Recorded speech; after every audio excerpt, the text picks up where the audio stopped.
నమస్కారం, నేను మీ doctor Sunil Dachepalli, senior robotic, joint replacement, sports medicine and arthroscopy surgeon, Yashoda hospital, Somajiguda. ఇవాళ మన ఇంపార్టెంట్ డిస్కషన్ ఏంటంటే latest trends in joint replacement.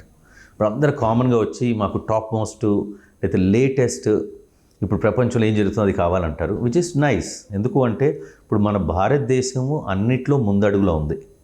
So ప్రపంచంలో నలుమూలలో ఏమి జరిగినా మనము అది చేయగలుగుతున్నాం. ఇప్పుడు నేను లండన్లో 10 సంవత్సరాలు పనిచేసి వచ్చాను. ఇప్పుడు రోబోటిక్స్ జాయింట్ రిప్లేస్మెంట్స్ చేస్తున్నాము. నా ఫ్రెండ్స్ కొంతమంది నేను స్టార్ట్ చేసిన తర్వాత నాకు లండన్ నుంచి కాల్స్ చేసి అది చేస్తుంటే ఎలాగుంది అని వాళ్ళు అడుగుతున్నారు. అంటే దాని అర్థం మనం ఎంత అడ్వాన్స్మెంట్ అయ్యాము. ఇప్పుడు లండన్ నుంచి మనకు కాల్ వచ్చి మన అడ్వైస్ తీసుకుంటున్నారు. So that is the way we are progressing. So at the same time అన్ని అవసరమా అనేది చూసుకుందాం. సో ఫస్ట్ ఏంటంటే అసలు ఈ మోకాళ్ళ మార్పిడిలో అంటే అవగాహనతోటో లేకపోతే సక్సెస్ రేట్ తోటో జాయింట్ రిప్లేస్మెంట్స్ నెంబర్స్ చాలా ఎక్కువైపోయాయి. ఇప్పుడు 2003లో నేను లండన్కి వెళ్ళాను. 10 సంవత్సరాలు అంటే 2013కి వెనక్కి వచ్చాను. అండ్ ఇప్పుడు 2023 ఈ 20 సంవత్సరాల్లో జాయింట్ రిప్లేస్మెంట్స్ అనేవి ఆల్మోస్ట్ ఒక 20-30 టైమ్స్ ఆల్మోస్ట్ ఇంక్రీజ్ అయిపోయినాయి. సో దీంతో ఏంటి ఆ సక్సెస్ మోడల్ తోటి patients are very happy. Results నడవటం కానీ, కింద కూర్చోవడం కానీ, మెట్లు ఎక్కటము, దైనందిక కార్యక్రమాలు అన్నీ ఈజీగా చేసుకోగలుగుతున్నారు. సో మనం దీంట్లో ఇంకా ఎందుకు ఇంత బాగుంది అనే దానికి లేటెస్ట్ ఏమున్నాయి. సో ఫస్ట్ సర్జన్ ఫ్యాక్టర్స్ అంటే ఇప్పుడు ఎక్స్పర్టైజ్ తోటి ఏంటంటే మేము మినిమల్లీ ఇన్వేజివ్ సర్జరీని చేస్తున్నాము. దీంతో ఏంటి ఘాట్లు చిన్నగా ఉంటాయి. సో నొప్పి తక్కువ, తొందరగా నడవచ్చు. ఫాస్ట్ ట్రాకింగ్ అంటే వితిన్ 4 hours నడిపిస్తున్నాము.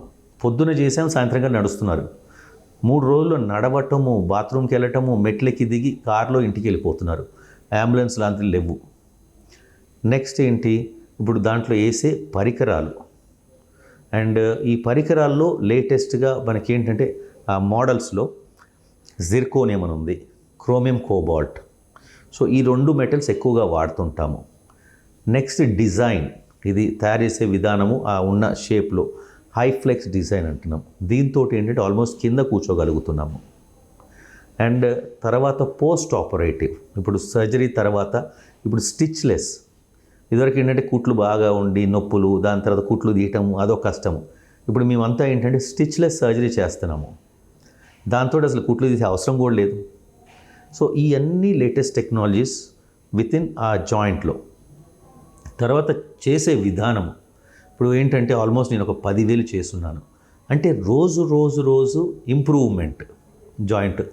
సో దాంతో ఏంటి టెక్నాలజీ ఇప్పుడు లేటెస్ట్గా రోబోటిక్ అనేది స్టార్ట్ చేసాము.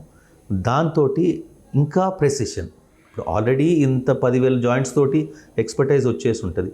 ఇంకొంచెం ప్రెసిషన్ చేసేసరికి ఏంటంటే ఎగ్జాక్ట్ మెథడాలజీ. సో దాంతో సక్సెస్ రేట్ ఇంకొంచెం ఎక్కువ అవుద్ది. కానీ అతి ముఖ్యంగా చాలామంది అడిగేది ఏంటంటే అందరికీ రోబోటిక్ అవసరమా అంటే కొన్ని సందర్భాల్లో అవసరం లేదు, స్ట్రైట్ ఫార్వర్డ్ కేసెస్ ఉంటాయి. సో అక్కడ మనము డైరెక్ట్గా చేసుకున్నా పర్లేదు.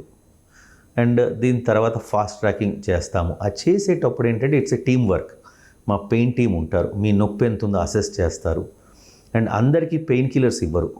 ఇప్పుడు లేటెస్ట్గా కొంచెం ఎపిడ్యూరల్ అని పెట్టి దాంట్లోంచి ఇన్ఫ్యూజన్ అంటాము, దాని తర్వాత బ్లాక్స్ అంటాము. ఆ బ్లాక్స్ చేయటం వల్ల ఏంటంటే చేసిన 3 గంటలు నొప్పులు అసలు తెలియదు. అట్ ద సేమ్ టైం మీ బాడీ మీ కంట్రోల్లో ఉంటుంది. సో లేచి వాకర్ పట్టుకొని ఒక 4-5 అడుగులు వేసి వస్తారు. దాంతో ఏంటి కాన్ఫిడెన్స్ లెవెల్స్. ఇప్పుడు మీరు నమ్మరు, కొంతమంది నేను పార్షియల్ నీ రీప్లేస్మెంట్ అంటాము. ఇప్పుడు ఇదొక అడ్వాన్స్మెంట్. అదేంటి ఇదివరకు ఏంటంటే మొత్తం మోకాళ్ళ మార్పిడి. ఇప్పుడు మీరు చూస్తే మొత్తం అంటే ఏంటంటే పైన కింద అన్నీ మారుస్తున్నాము. అదే పార్షియల్ అంటే ఏంటంటే ఎంతవరకు అరిగిందో అంతవరకే, సగం ఒకవైపే చేస్తాం. ఎందుకు ఇప్పుడు దీంతో ఏంటంటే ఏ జాయింట్ రిప్లేస్మెంట్ అంటే గుర్తుంచుకోండి, అట్ ద మోస్ట్ ఒక 20-30 years రావచ్చు. అంటే కొన్ని వచ్చినాయి 40 ఏళ్ళ దాకా. ఇప్పుడు నేను ప్రపంచంలో మొట్టమొదటి జాయింట్ రిప్లేస్మెంట్ ఎక్కడైతే చేశారో హిప్ రిప్లేస్మెంట్ రైటింగ్టన్ హాస్పిటల్ అని అక్కడ పనిచేశాను. ఆయన 1966లో చేసి నేను 2006లో మార్చాను. అంటే 40 ఏళ్ళు వచ్చినాయి. కాకపోతే అందరికీ కాదు, ఎవరైతే డిసిప్లిన్ తోటి ఎక్సర్సైజ్ రెగ్యులర్గా వాకింగ్ చేసుకొని ఊబకాయం రాకుండా ఉందో వాళ్ళకు వచ్చినాయి. అంటే మీకు అనిపించవచ్చు అప్పుడు అదేంటి అందరికి వచ్చేస్తాయా అని. సరే మళ్ళీ చెప్తున్నాను. అంటే మీకు అనిపించవచ్చు ఇప్పుడు ఈ మోకాళ్ళు కూడా అన్ని రోజులు వస్తాయని. ఇప్పుడు ఏంటంటే మోకాళ్ళు ఆల్మోస్ట్ మనకి మార్కెట్లో 40-45 ఇయర్స్ నుంచి ఉన్నాయి. ఆన్ అన్ యావరేజ్ ఒక 25-30 ఇయర్స్ వస్తున్నాయి. ఇప్పుడు రీప్లేస్మెంట్ ఇంకెక్కువ సంవత్సరాల నుంచి ఉన్నాయి. సో ఈ మనకి లోపలేసే మెటల్స్ ఈ మారటం వల్ల ఏంటంటే ఆ స్మూత్నెస్, అరుగుదల తొందరగా కాకుండా స్మూత్ ఫినిష్ తోటి ఇంకెక్కువ రోజులు వస్తున్నాయి. అండ్ ఇందాక అన్నట్టు హైఫ్లెక్స్ డిజైన్స్ తోటి ఎస్పెషలీ మన ఏషియన్ పాపులేషన్ ఈ రిలీజియస్ పర్పసెస్ నమాజ్ చేసుకోవాలి, కింద కూర్చొని పూజ చేసుకోవాలి, లేదా చర్చ్లో నీల్ డౌన్ చేయాలి, ఇలాంటి రిలీజియస్ పర్పసెస్ తోటి మనకి ఏంటంటే ఈజీ అవుతుంది. సో నా సజెషన్ ఏంటంటే ఇప్పుడు ఈ లేటెస్ట్ అడ్వాన్స్మెంట్స్ చూసుకొని మీకు సో నా సజెషన్ ఏంటంటే ఈ లేటెస్ట్ అడ్వాన్స్మెంట్స్లో మీకు ఏది ఇంపార్టెంట్ అది చూసుకోండి. అంతేగాని ఇప్పుడు చూడటానికి ఐఫోన్ 14 Pro Max చాలా బాగుంటుంది, కానీ అందరికీ అవసరమా? లేదు. సో మన అవసరాన్ని బట్టి ఖర్చు పెట్టాలి. All the best and I wish you speedy recovery.